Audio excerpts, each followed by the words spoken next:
Karnataka has proposed a survey of churches in the state. The survey aims to set up a panel to check illegal constructions. The survey conducted by government authorities and district deputy commissioners will identify unauthorized churches and provide data to check forced religious conversions. Bengaluru Archbishop Peter Machado has reacted to the survey, calling it futile and unnecessary, adding that no good is going to come out of it. Archbishop Machado also called proposed survey dangerous in the background of conversion bogey that could lead to targeting pastors and sisters. The instructions that have been given by the parliamentary group for the minorities and backward classes, that they should go and check places and find out unauthorized places. I think this is a bit too much. We have declared that 1,790 churches are authorized. The others are not authorized. I would say if they are not authorized, help them to authorize it. Has been misused by the BJP to target the Christian community just because the BJP has the upper hand, they have more numbers and they control the committee, directed these deputy commissioners to conduct this survey. Hindu activists blocking the Hubballi to register their protest against the alleged conversion at a church in Bairikoppa in the city. One pastor for allegedly converting an individual over there who works in the APMC yard, while the right-wing activists are now pressurizing the police that they must arrest this particular pastor.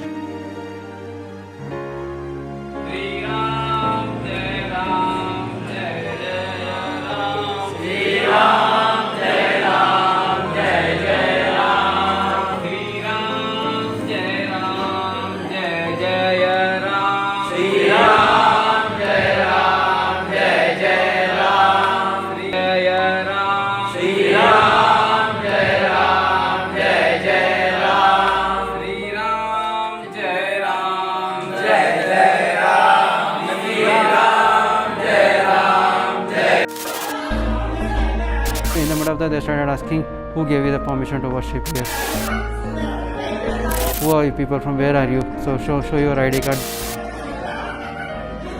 3 to 4 people all together, they started coming to attack me. He started grabbing my hand. Brother who was recording, he was attacked by them because he was recording.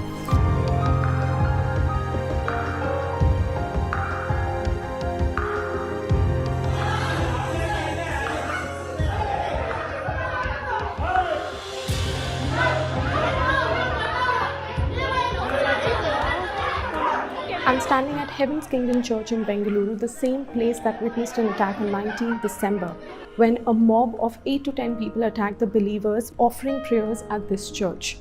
During the attack, several men and women suffered injuries. This particular incident has raised several concerns, as the state of Karnataka has witnessed 39 such incidents in the past 1 year when priests and churches have been attacked in the state. So I am pastoring this church here. We have started this church since 1 year. It was going on well. So every Sunday we gather here, and Saturdays also we gather for fasting prayer. Then suddenly yesterday some localites came in while worship was going on, and they came and they stopped the worship. They came and they said, no, stop everything. So who gave you permission here, why are you doing, and all those things. Brother who was recording, he was attacked by them because he was recording. So 2-3 people went on him and started beating him. And then ladies went to defend him, and those people, they attacked them also. They raised their hand on even ladies. But even, they spoke very vulgar, very bad language on everybody, so which we cannot utter those words. So then they were throwing chairs down and all those things. The reason they were giving for us to vacate this place here in police station is that they were mentioning that a month back some incident has happened here in this area. They're like, no, you are going and asking people to come to your church and all. So we have not done such kind of things. I'm coming here with my family for almost 1 year for worship. So yesterday while the same worship was happening, and some people in the middle of the worship, they came inside. In the middle of that, they started asking, who gave you the permission to worship here? Who are you people, from where are you? So show your ID card, that, this and all. They started asking. 3 to 4 people all together, they started coming to attack me. They pushed me to the corner of the window. So then they hold me my head. Then they hit me from the back side, and all they his nose got injured here, and even here I have this full side of the swelling is there.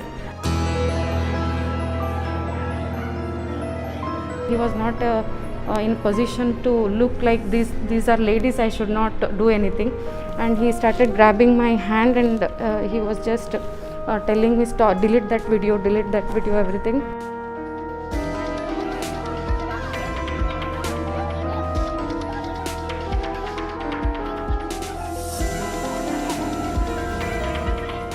We went to station and we went to put a complaint there. The circle inspector, he just made us to sit together, our leaders, our community leaders and those people.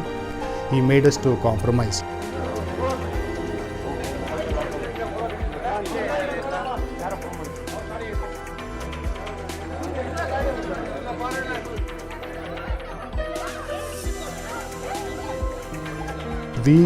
We want to continue to worship here. We went for compromise just for sake of peace. We also need justice. So we are Indians, we have our rights. We are not doing anything against the law of the land. With our own will, we come here to worship the Lord, which I want to follow on my own will. Nobody has ever forced me to do this. Freedom of worship is there, mentioned in the Constitution. We should have freedom to worship God whomever we want.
Church in Chikbalapur that has been allegedly vandalized, and these visuals coming from this morning. Let's go across to Maya for more. And Maya, this on a day when the anti-conversion bill will be taken up in the Assembly. Church in Chikbalapur district in southern Karnataka, 30, and noticed that the statue of St. Anthony had been broken.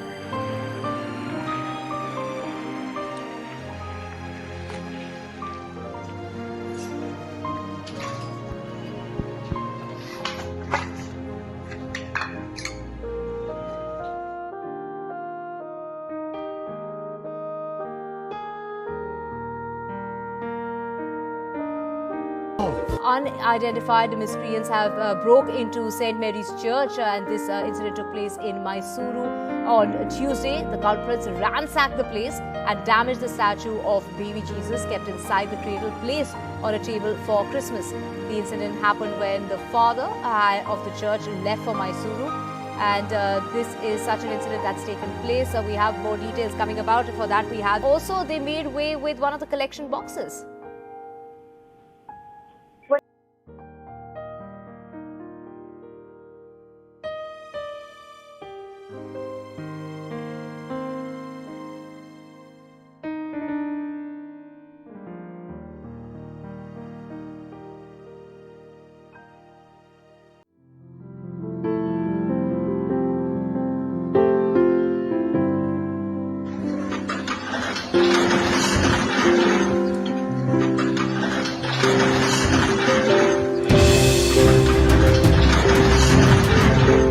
18-year-old Jesus statue was demolished at Kolar district in Karnataka.